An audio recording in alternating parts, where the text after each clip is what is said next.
Hello বন্ধুরা, আসসালামু আলাইকুম। আপনাদের মাঝে কিছু কথা বলবো, এই জন্যই আসা। যে কিছু মানুষ মানুষ মানুষের জন্য, এটাই তো সত্য। কিন্তু আমাদের পুরো বাংলাদেশে মানুষের মধ্যে দুই শ্রেণীর লোক আছে, যারা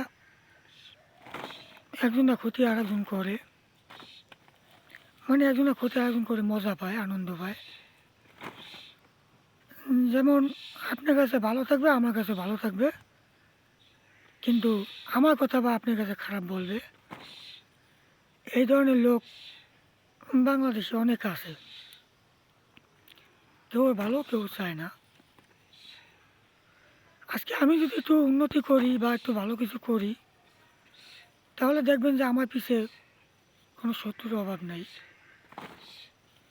এগুলো মানে কিছু লোক করে আনন্দ পায়।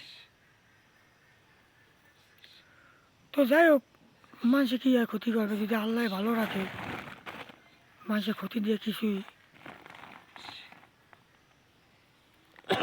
যাবে আসবে না। তো আমি আল্লাহর প্রতি ভরসা রাখি, আল্লাহ ভালো রাখবে। মানুষ যতই ক্ষতি করার চেষ্টা করুক, কিছুই হবে না ইনশাল্লাহ। সবাই ভালো থাকবেন।